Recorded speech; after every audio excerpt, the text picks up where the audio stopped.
तो हेलो प्यारे बच्चों, कैसे हैं आप लोग। उम्मीद करते हैं कि आप लोग अच्छे होंगे। तो हम लोग केमिस्ट्री को शुरू कर दिए थे, क्लास 10th का केमिस्ट्री का, जिसमें हम लोगों ने पार्ट 1 और 2 देख लिया था। आज हम लोग पार्ट 3 देखने वाले हैं। तो पार्ट 3 को हम लोग शुरू करेंगे। पिछले पार्ट 1 और 2 में हम लोगों ने संतुलित और असंतुलित रासायनिक समीकरण तो देख लिया था, द्रव्यमान संरक्षण का सिद्धांत भी देख लिया था। आज हम लोग रासायनिक अभिक्रिया के प्रकार से शुरू करेंगे। इससे पहले आप लोग इस वीडियो को लाइक कर दीजिए और चैनल को सब्सक्राइब कर दीजिए अगर चैनल पर पहली बार आए हैं, ताकि हर वीडियो का नोटिफिकेशन आपको मिलता रहेगा। क्योंकि आप जानते हैं हमारा लक्ष्य क्या है।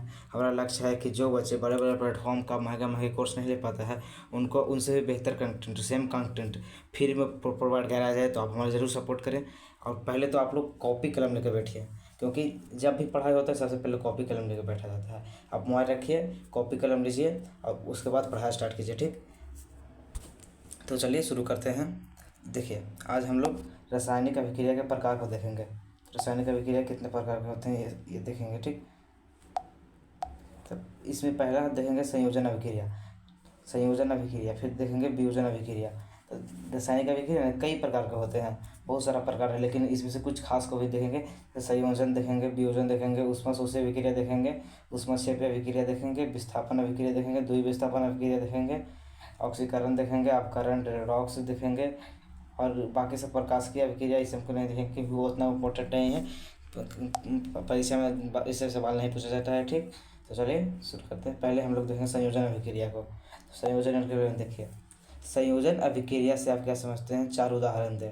हमेशा जब भी आप अभिक्रिया लिखेगा ना, अब अभी कॉपी कलम निकालिए और सबसे पहले तो हेडिंग दीजिए संयोजन अभिक्रिया। हेडिंग दीजिए संयोजन अभिक्रिया और संयोजन अभिक्रिया के उदाहरण भी लिखिएगा, क्योंकि हर साल उदाहरण पूछा जाता है। हर साल परीक्षा में उदाहरण पूछा जाता है, या फिर क्वेश्चन पूछा जाता है कि संयोजन अभिक्रिया क्या है, तो उदाहरण के साथ लिखना पड़ता है। अगर आप उदाहरण नहीं लिखेंगे तो आपको बस एक मार्क्स मिलेगा, जबकि 2 मार्क्स का पूछा जाता है, ठीक। इसलिए उदाहरण बहुत ही इंपॉर्टेंट होता है, बहुत ही इंपॉर्टेंट रोल करता है, ठीक। उदाहरण बहुत ज़रूरी है।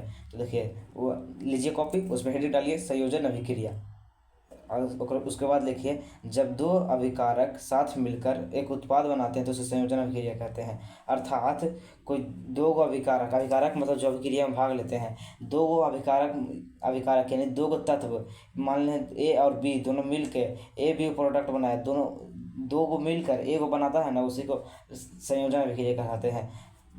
अर्थात 2 पदार्थ, ए पदार्थ और बी पदार्थ मिलकर एगो ए बी पदार्थ बना लिया, इसी को संयोजन कहेंगे। जैसे एग्जांपल में देखिए, CaO प्लस CO2 से CaCO3 बन गया। यहाँ एक था CaO, यहाँ एक था CO2, यानी एक दो को मिलकर एगो बना लिया CaCO3। यहाँ देखिए C plus O2 is equal to CO2, यहाँ पर कार्बन और ऑक्सीजन मिलकर कार्बन डाइऑक्साइड बनाया, ठीक। यहाँ देखिए Fe plus O2 is equal to Fe2CO3, यानी कि यहाँ पर ही लोहा ऑक्सीजन के साथ रिएक्ट करके अथी जंग धर लिया, इसको जंग कहते हैं, ठीक। अब यहाँ पे देखिए CaO प्लस H2O, CO और H2O एक पहला हो गया, एक अभिकारक, एक 2 अभिकारक हो गया, मिलकर एक प्रोडक्ट का निर्माण कर CaO इसका होल 2। तो ये मतलब कि संयोजन अभिक्रिया कैसे कहते हैं, जिसमें 2 पदार्थ मिलकर एक पदार्थ का निर्माण करते हैं। या फिर ऐसे लिखेंगे, वैसी रासायनिक अभिक्रिया जिसमें 2 पदार्थ मिलकर एक पदार्थ का निर्माण करते हैं, उसे संयोजन रासायनिक अभिक्रिया कहते हैं, ठीक। ऐसे परिभाषा लिख सकते हैं, या फिर इसे एकदम शॉर्ट फॉर्म में लिख सकते हैं, 2 अभिकारक मिलकर एक उत्पाद बनाते हैं, उसे संयोजन अभिक्रिया कहते हैं, ठीक। अब अगला है वियोजन। तो अब अगला पेज में, कॉपी का पेज में है, उसमें टॉपिक लिखिए वियोजन अभिक्रिया। दूसरा, वियोजन अभिक्रिया क्या है, इसको भी 2 उदाहरण लिखेंगे, ठीक। तो लिखेंगे, जब एक पदार्थ टूटकर 2 या 2 से अधिक नए पदार्थ का निर्माण करता है तो उसे वियोजन अभिक्रिया कहते हैं। जैसे ए बी टूटकर ए और बी बनाया। देखिए, जहाँ ए और बी जुटकर ए बी बनाएगा, ये हो जाएगा संयोजन, यानी संयोग हो रहा है, जुट रहा है। अब वियोजन यानी वियोग हो रहा है, जहाँ ए बी से टूटकर ए और बी में जाएगा। जहाँ एक पदार्थ, एक कोई बड़ा पदार्थ है जो टूटकर 2 पदार्थ में टूट जाएगा, उसे कहते हैं वियोजन। मतलब एक रहेगा अभिकारक और 2 उत्पाद बनेगा, ठीक। इसे वियोजन कहते हैं, ठीक। समझ गए। देखिए एग्जाम्पल्स देखिए वियोजन का एग्जाम्पल में देखिए, ए बी है, कुछ ए बी बना है, ए बी अकेला एक पदार्थ है, ये टूटकर ए और बी में अलग अलग बट गया, ठीक। इसके एग्जाम्पल में देखिए, इधर नहीं, इधर एग्जाम्पल नहीं दिया, इसका हम एग्जाम्पल आपको बताते हैं। देखिए वियोजन का भी एग्जाम्पल में हो जाएगा, ये देखिए CaCO3 वाला, यहाँ CaCO3 है, यहाँ पर देख लीजिए, ये क्यों चेंजेबल रिएक्शन होता है, इधर का भी होता है। CaCO3 है, एक कैल्शियम क्लोराइड है, ये टूट जाएगा तो कार्बन डाइऑक्साइड और कैल्शियम ऑक्साइड मुक्त करता है। यानी कि यहाँ पर ये था, ये अभिक्रिया करके ये और ये जब CaCO3 को पानी में डालेंगे तो ये और ये बनेगा, ठीक। तो कार्बन डाइऑक्साइड और कैल्शियम ऑक्साइड बनेगा चूना, ठीक। समझ रहे हैं। जहाँ पे एक संगमरमर था CaCO3, ये कैल्शियम ऑक्साइड और कार्बन डाइऑक्साइड बनाया वियोजित होकर। अब उसे संयोजित करेंगे तो कार्बन डाइऑक्साइड और कैल्शियम ऑक्साइड को जोड़ेंगे तो फिर ही बन जाएगा CaCO3, ठीक। समझ गए। जहाँ पर दो मिलकर एक बनाएगा उसे संयोजन है, जहाँ एक टूटकर दो में टूटेगा तो उसे वियोजन कहेंगे, ठीक। अब अगला अभिक्रिया है ऊष्माशोषी रासायनिक अभिक्रिया। देखिए ऊष्माशोषी रासायनिक अभिक्रिया कैसे कहते हैं, तो वैसी रासायनिक अभिक्रिया जिसमें ऊष्मा का अवशोषण होता है उसे ऊष्माशोषी रासायनिक अभिक्रिया कहते हैं। जिससे NO2 + O2 = 2NO, NO2 और O2 को गर्म करेंगे ना तो 2NO बनेगा, ठीक। यानी कि नाइट्रोजन ऑक्सीजन को गर्म करेंगे तो 2NO नाइट्रोजन मोनोऑक्साइड बनेगा, ठीक।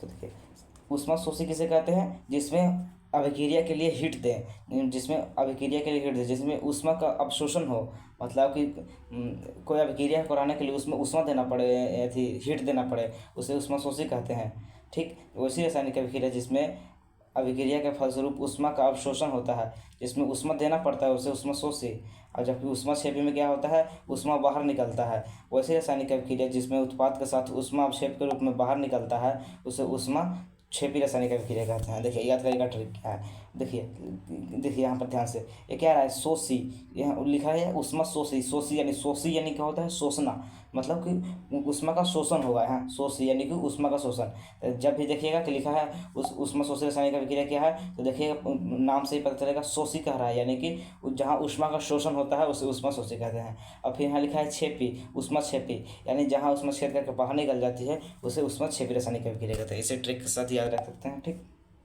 और देखिए ऊष्माक्षेपी रासायनिक अभिक्रिया का उदाहरण क्या है। ऊष्माक्षेपी में देखिए कार्बन और ऑक्सीजन से अभिक्रिया करके कार्बन डाइऑक्साइड बनाता है और साथ में ऊष्मा निकालता है, ठीक। और वही वहाँ पर जब नाइट्रोजन ऑक्सीजन के साथ अभिक्रिया किया था तो उसको गर्म करना पड़ा था ऑक्सीजन पूरा अभिक्रिया होने के लिए, लेकिन यहाँ कार्बन ऑक्सीजन को मिलाएंगे तो कार्बन डाइऑक्साइड मिलेगा, प्लस में हीट उत्पन्न होगा, ठीक। समझ गए, ठीक है। अब आगे देखिए विस्थापन अभिक्रिया क्या है। ऊष्माशोषी या ऊष्माक्षेपी तो समझ गए होंगे। उसमें पहले हम लोग कैसे थे, संयोजन एवं वियोजन देख लिए, ऊष्माक्षेपी ऊष्माशोषी देख लिए। अब हम लोग देखते हैं विस्थापन अभिक्रिया क्या है। तो देखिए जब कोई तत्व दूसरे तत्व के उस यौगिक के विलयन में विस्थापित का स्वयं स्थान ले लेता है तो उसे विस्थापन अभिक्रिया कहते हैं। अर्थात इसमें समझिए कि जब कोई शक्तिशाली तत्व, हम आपको पिछले पार्ट में बताए थे क्रियाशीलता श्रेणी, जिसमें हाइड्रोजन का संठेसवा था ना, उसमें हम आपको बताए थे कि ऊपर वाला नीचे वाला को हटा सकता है, वहीं पर वाला जब कोई शक्तिशाली तत्व जिसके पास ज़्यादा शक्ति है वो कम शक्ति वाला को हटा देता है तो उसे विस्थापन अभिक्रिया कहते हैं, ठीक। तो देखिए शक्तिशाली है, यहाँ पर देखिए, यहाँ पर जो लोहा था Fe2O3 था, यहाँ देखिए Fe2O3, यहाँ लोहा था, यहाँ एल्युमिनियम आया और इसके साथ अभिक्रिया किया तो ये जो O3 था वो एल्युमिनियम के साथ आ गया, लोहा को हटा दिया। यानी जब ये लोहा ऑक्सीजन दोनों मिलकर रह रहा था, एल्युमिनियम आया, एल्युमिनियम लोहा से ज़्यादा शक्तिशाली है, ये लोहा को हटा दिया, खुद उसका स्थान ले लिया। देखिए एग्जाम्पल में समझ सकते हैं। फिर यहाँ पे देखिए जिंक था, जिंक कॉपर सल्फेट के विलयन में आया, कॉपर को हटा दिया, जिंक सल्फेट बना लिया, कॉपर को हटा दिया, ठीक। अर्थात विस्थापन अभिक्रिया किसे कहते हैं, तो जिसमें अधिक शक्तिशाली तत्व कम शक्तिशाली तत्व को विस्थापित कर देते हैं उसे विस्थापन अभिक्रिया कहते हैं। अब पूरा डिटेल्स में लिखना रहा होगा, फिर दो एग्जांपल दे दीजिएगा। लोहा को एल्युमिनियम हटा देगा FeTO3 से, और फिर जिंक हटा देगा कॉपर हटा देगा चांदी को। ऐसे जिस सक्रियता श्रेणी जैसे चलता रहता है, जो ज़्यादा शक्तिशाली रहता है वो कम शक्तिशाली को हटा देता है, ठीक। और आगे देखिए यहाँ पे देखिए कि कॉपर के साथ ZnSO4 का रसायन यानी जिंक सल्फेट का अभिक्रिया कराएंगे तो यह अभिक्रिया संभव नहीं है। क्यों? क्योंकि कॉपर से जिंक ज़्यादा शक्तिशाली है, इसलिए कॉपर कम शक्तिशाली है। अगर यदि यहाँ जिंक की जगह कॉपर आता तो जिंक था जो कॉपर को हटा देता, लेकिन कॉपर जिंक को नहीं हटा सकता है। क्यों? क्योंकि कॉपर है जो जिंक से कमज़ोर है, जिंक ज़्यादा शक्तिशाली है, ठीक। यहाँ समझ सकते हैं, ठीक। अब देखिए अधिक क्रियाशील धातु अम्ल के साथ अभिक्रिया कर अम्ल का हाइड्रोजन को हटा देते हैं। जैसे जिंक को H2SO4 सल्फ्यूरिक अम्ल से अभिक्रिया कराएंगे तो ZnSO4 प्लस हाइड्रोजन गैस निकल जाएगा, यानी अम्ल का हाइड्रोजन हटा देता है, ठीक। और देखिए द्विविस्थापन अभिक्रिया या फिर उभय विस्थापन अभिक्रिया इसे कहते हैं। तो इसके लिखेंगे वहाँ विस्थापन है, यहाँ द्वि विस्थापन है। यहाँ जब दो यौगिक अपने आयनों का आदान प्रदान करता है तो उसे द्वि विस्थापन अभिक्रिया कहते हैं। अर्थात जब कोई दो यौगिक अपने आयनों में अदला बदली करके नए यौगिक का निर्माण करते हैं तो इस प्रकार की अभिक्रिया को द्वि विस्थापन अभिक्रिया कहते हैं। जैसे यहाँ देखिए, यहाँ ए बी और सी डी, यहाँ ए बी और सी डी है जो बदल लेगा, ए चल जाएगा डी के पास और बी चल जाएगा सी के पास। ठीक, तो यहाँ देखिए एक चल गया डी के पास तो ए डी बन गया और बी चल गया सी के पास यानी सी डी बन गया। एग्जाम्पल के तौर पे यहाँ देख सकते हैं BaCl2 है, फिर यहाँ Na2SO4 है, और यहाँ Ba है, ये जो Ba है ये चल जाएगा SO4 के साथ, Ba है जो SO4 के साथ चल जाएगा, Ba है और ये चल जाएगा D के साथ SO4 के साथ, और जो Cl है ये चल जाएगा Na के साथ। ठीक, जैसे यहाँ पे देखिए ए था ये चल गया D के साथ और जो C था वो चल गया B के साथ, B चल गया C के साथ। वहाँ पे यहाँ पे देख सकते हैं Ba चल जाएगा SO4 के साथ और Na चल जाएगा Cl चल जाएगा Na के साथ, बन जाएगा BaSO4 और NaCl। ठीक, समझ गए द्वि विस्थापन अभिक्रिया। एक विस्थापन अभिक्रिया में क्या था, एक विस्थापन सिर्फ विस्थापन अभिक्रिया था, उसमें ए बी सी से अभिक्रिया कराएगा तो ए बी के साथ मिल जाएगा, सी को हटा देगा। और लेकिन इसमें क्या होता है द्वि विस्थापन में कि ए चल जाएगा डी के पास और बी चल जाएगा सी के पास, यानी दोनों एक दूसरे के आयनों का अदला बदली कर लेता है, उसे द्वि विस्थापन अभिक्रिया कहलाते हैं। ठीक, इसको एग्जाम्पल के तौर पर इसको याद रखिएगा, सब आपको नोट करते चलिए इसको, या फिर नोट नहीं कर पाते तो स्क्रीनशॉट जरूर लीजिए बाद में नोट करने के लिए। ठीक, अब आगे देखिए, आगे है ऑक्सीकरण अभिक्रिया। तो ऑक्सीकरण में लिखेंगे वैसी रासायनिक अभिक्रिया जिसमें ऑक्सीजन की वृद्धि या हाइड्रोजन की कमी होती है उसे ऑक्सीकरण कहते हैं। अर्थात जहाँ पर भी ऑक्सीजन जुट रहा है या फिर हाइड्रोजन निकल रहा है, जिस अभिक्रिया में भी ऑक्सीजन जुट रहा है या हाइड्रोजन निकल रहा है वह ऑक्सीकरण अभिक्रिया होगा। समीकरण इसका एग्जाम्पल देख लीजिए, यहाँ Mg+O2, यहाँ ऑक्सीजन का संयोग हो रहा है इसलिए क्या होगा, ऑक्सीकरण अभिक्रिया होगा। फिर यहाँ देखिए NH3+3O2, यहाँ भी ऑक्सीजन का संयोग हो रहा है इसलिए क्या है, ऑक्सीकरण अभिक्रिया। अर्थात जहाँ भी ऑक्सीजन का संयोग होगा ना वो ऑक्सीकरण अभिक्रिया होगा। या समझ गए? ठीक है, यहाँ देखिए अब अवकरण अभिक्रिया। अवकरण अभिक्रिया में जहाँ हाइड्रोजन का संयोग हो वैसे रासायनिक अभिक्रिया जिसमें ऑक्सीजन की कमी या हाइड्रोजन का वृद्धि हो, यानी हाइड्रोजन जुटे या फिर ऑक्सीजन निकल जाए, अब ये होता है अवकरण।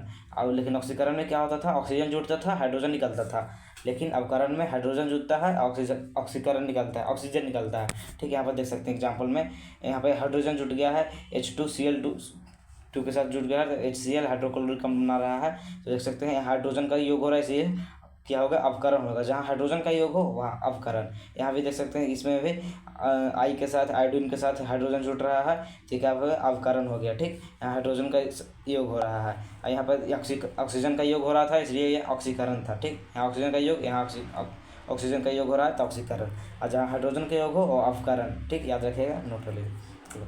अब कुछ संकेत देखते हैं, कुछ रासायनिक अभिक्रिया के संकेत जो याद रखना जरूरी है। जैसे देखिए, पहला, प्लस ऊष्मा रखने पर ऊष्मक्षेपी होता है। मतलब कोई अभिक्रिया लिख दिए, यहाँ पर लिख दिए A+B = AB।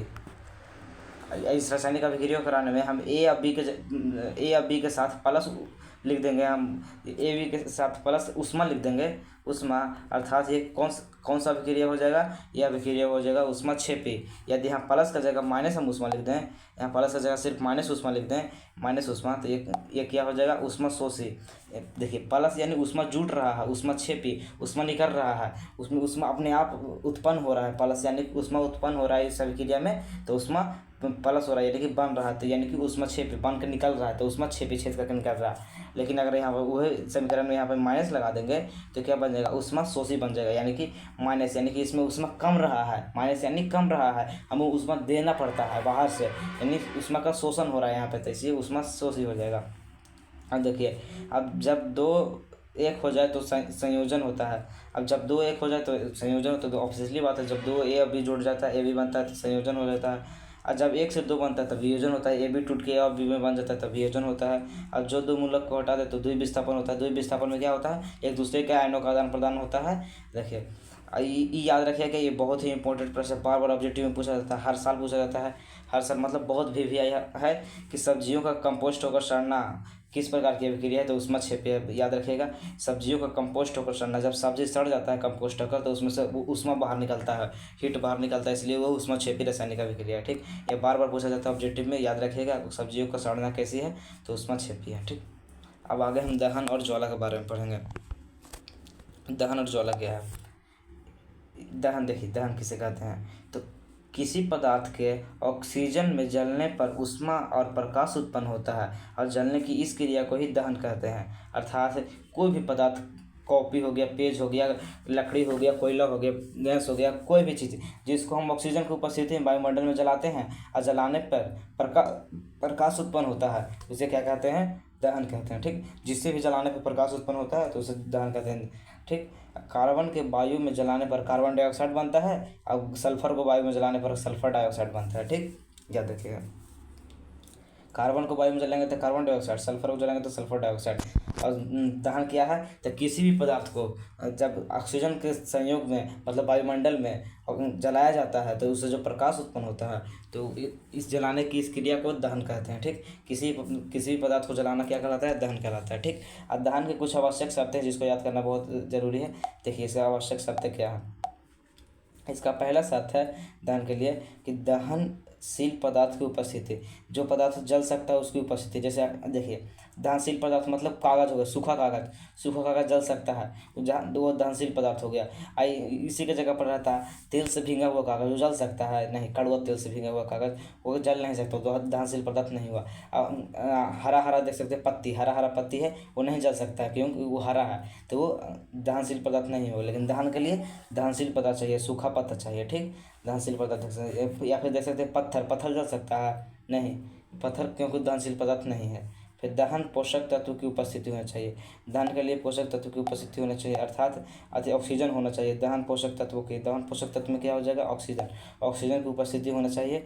तीसरा, ज्वलन ताप की प्राप्ति होनी चाहिए। ज्वलन ताप मतलब होता है ना कि जिसे जलाने के लिए जितना तापमान चाहिए। जैसे देखिए, आप एक हाथ में एक कागज़ लीजिएगा और उसको सलाई मार के कागज़ को सामने थोड़ा देर तक रखिएगा तो जल जाएगा, यानी कि उसका ज्वलन ताप मिल गया। और वही आप उसको लाइटर से बार बार अप डाउन कराएगा, इस कागज़ लेके हाथ में, उसको ऊपर नीचे बार बार कराइएगा तो नहीं जलेगा, क्योंकि उसको ज्वलन ताप नहीं मिला है। ज्वलन ताप किसे कहते हैं? तो वह न्यूनतम ताप जिस पर कोई भी पदार्थ जलना शुरू कर देता है उसे उस पदार्थ का ज्वलन ताप कहते हैं। उसे इतना ताप मिलना चाहिए जिससे वो जलना शुरू कर दे। इना कि आग जल रहा है सामने, वहाँ पर जो कोई भी पदार्थ को ले जा रहे हैं, अब बार बार जैसे इधर उधर कर रहे हैं तो उसे ज्वलन ताप की प्राप्ति नहीं हो पाती, इसलिए वो नहीं जलता है। ठीक, और वही जाके आग में थोड़ा सा रुक जाते हैं। कोई भी ज्वलन ताप कागज़ को भी लेके जाइए गैस के सामने, उसके बार बार इधर उधर करिए तो नहीं चलेगा, लेकिन थोड़ा रुक जाइएगा तो जल जाएगा, क्योंकि उससे ज्वलन ताप की प्राप्ति हो जाती है। ठीक, अब आगे है ज्वलन ताप किसे कहते हैं, आएंगे ज्वलन ताप किसे कहते हैं। देखिए, तो वह न्यूनतम ताप जिस पर कोई पदार्थ जलना शुरू कर देता है उसे उस पदार्थ का ज्वलन ताप कहते हैं। जैसे सबसे कम ज्वलन ताप पेट्रोल का होता है, पेट्रोल तुरंत जड़ से में धलक देता है। फिर पुआल, जो नेवारी का पुआल होता है ना, अच्छे गांज का, उसके कहते हैं नेवारी धान का होता है ना, उसी का पुआल कहते हैं। ठीक, फिर कागज़ का ज्वलन ताप कम होता है, लकड़ी, कोयला, सब सबसे कम ज्वलन ताप पेट्रोल का होता है, जड़ से तितकी में भी आग पकड़ लेता है। ठीक, कोयला का ज्वलन ताप सबसे ज़्यादा होता है, जबकि पेट्रोल का ज्वलन ताप सबसे कम होता है। ठीक, याद रखिएगा। अब ज्वाला किसे कहते हैं? ज्वलन ताप समझ गए। अब ज्वाला देखिए, ज्वाला यह एक ऐसा क्षेत्र होता है जिसमें गैसीय पदार्थ जलते हैं। यह मुख्यतः 4 प्रकार का होता है। ज्वाला किसे कहते हैं? तो जहाँ गैसीय पदार्थ जलता है उसे ज्वाला कहते हैं। ठीक, ये 4 प्रकार का होता है। पहला होता है नीला क्षेत्र, दूसरा काला क्षेत्र, तीसरा दीप्त क्षेत्र और चौथा अदीप्त क्षेत्र होता है। ठीक, नीला क्षेत्र में दहन की क्रिया नहीं होती है, अदीप्त क्षेत्र में अपूर्ण दहन की क्रिया होती है, इसका रंग पीला होता है, और अदीप्त क्षेत्र में पूर्ण दहन होता है। यहाँ पर देख सकते हैं मोमबत्ती में यहाँ देखिए, मोमबत्ती में यहाँ नीला क्षेत्र भी है, मोमबत्ती में यहाँ देखिए एक कम दहन वाला है, यहाँ पीला क्षेत्र है, नीला क्षेत्र है, सबसे ऊपर देखिए तो नीला क्षेत्र है ना, सबसे ऊपर जना रहा होगा आपको, ये नीला क्षेत्र, फिर उसके अंदर लाल क्षेत्र दिखाई देगा, लाल क्षेत्र, फिर पीला क्षेत्र। ठीक, और फिर अंदर दम पीला दिखाई देगा। तो यहाँ सबसे ज़्यादा जलन दहन क्या होता है? जहाँ पूर्ण दहन, देखिए पूर्ण दहन का कहाँ होता है? तो नीला क्षेत्र में पूर्ण दहन। सबसे गर्म भाग क्या होता है? यही नीला क्षेत्र होता है। कम गर्म भाग होता है अंदर वाला, जो पीला क्षेत्र होता है मोमबत्ती में अंदर पीला देख रहे हैं, कम होता है। और सबसे कम होता है अंदर वाला, और जहाँ पर अथी होता है बत्ती का, वहाँ एकदम सबसे कम होता है। इसलिए अगर अधिक कुछ को जला रहे हैं मोमबत्ती एकदम सटा के नहीं रखना चाहिए। ये मान लीजिए कागज़ को मोमबत्ती से जलाएं तो सटा के मत रखिएगा, क्योंकि वहाँ पे नहीं जलता है। यहाँ ऊपर थोड़ा सा ऊपर रखिएगा, यहाँ पे सबसे ज़्यादा गर्म भाग होता है ऊपर, तो वहाँ जल्दी चलेगा। ठीक, अब देखिए कुछ क्वेश्चन जो इस चैप्टर से रिलेटेड है कि खाना बनाने के लिए किस गैस का उपयोग होता है। तो ऑब्वियसली सब जानते हैं कि एलपीजी का उपयोग होता है खाना बनाने के लिए, जिसका फुल फॉर्म होता है liquefied petroleum gas, liquefied petroleum gas. ठीक, और फिर देखिए एलपीजी का मिश्रण, इसके प्रमुख अवयव कौन कौन से हैं। तो एलपीजी में एथेन, प्रोपेन, ब्यूटेन आदि का मिश्रण होता है। इसका मुख्य अवयव ब्यूटेन है। ये बार बार प्रश्न पूछा जाता है, हर साल पूछा जाता है कि एलपीजी का मुख्य अवयव क्या है, तो ब्यूटेन याद रखिएगा। एलपीजी का मुख्य अवयव ब्यूटेन। फिर है एलपीजी गैस में गंध के लिए कौन सा पदार्थ मिलाया जाता है। ये भी बहुत महत्वपूर्ण है। इथाइल मरकैप्टन मिलाया जाता है। एलपीजी गैस होता है उसमें कोई गंध नहीं होता है, लेकिन देखते होंगे जब भी गैस लीक करता है तो एक गंध गमकता है एकदम कि गैस लीक कर रहा है, पता चल जाता है। उसमें इथाइल मरकैप्टन मिलाया जाता है गंध के लिए, क्योंकि एलपीजी गंधहीन गैस है। ठीक, उसमें इथाइल मरकैप्टन मिलाया जाता है ताकि लीक करे गैस तो पता चल जाए लोगों को कि स्मेल से कि गैस लीक करे। ठीक, अब इसी के साथ हमारा चैप्टर ख़त्म होता है। तो आपको ये वीडियो कैसा लगा हमें कमेंट करके ज़रूर बताइएगा, क्योंकि हमें आपके कमेंट का बहुत इंतज़ार रहता है कि और आप कमेंट करते हैं तो इससे हमें एक अलग मोटिवेशन मिलता है कि हम और वीडियो बना, क्योंकि वीडियो अच्छा लग रहा है। आपको एक कैसा वीडियो लगा तो ज़रूर कमेंट कीजिएगा। अगर आप पहली बार इस चैनल पर आए हैं तो चैनल को ज़रूर सब्सक्राइब कर दीजिएगा और वीडियो को ज़रूर लाइक कर दीजिए। अपने मित्रों के पास ज़रूर इस वीडियो को शेयर कर दीजिए ताकि उनको भी लाभ हो। अगले पार्ट में हम लोग इसका चैप्टर 2 है केमिस्ट्री का, अगला चैप्टर को देखेंगे। ठीक, केमिस्ट्री का चैप्टर 1 खत्म हो गया। अब इसके बाद हम लोग इसका ऑब्जेक्टिव सेक्शन करेंगे कि केमिस्ट्री का चैप्टर 1 खत्म हो गया है तो इसका ऑब्जेक्टिव क्वेश्चंस जितना भी है सब्जेक्टिव क्वेश्चंस उसको देखेंगे। ठीक, आप इस चैनल को जरूर सब्सक्राइब कर दीजिए, अपने मित्रों के पास ज़रूर शेयर कीजिए, क्योंकि हमारा लक्ष्य क्या है, जो बच्चे बड़े बड़े प्लेटफॉर्म का महंगा कोर्स नहीं ले पाते हैं उनको फ्री में सेम कंटेंट उपलब्ध कराया जाए। इसलिए हमें ज़रूर सपोर्ट करें और जितना ज़्यादा से ज़्यादा इस चैनल को शेयर कीजिए, इस वीडियो को शेयर कीजिए। तब तक मिलते हैं नेक्स्ट वीडियो में ऑब्जेक्टिव क्वेश्चंस के साथ। तब तक के लिए जय हिंद, धन्यवाद।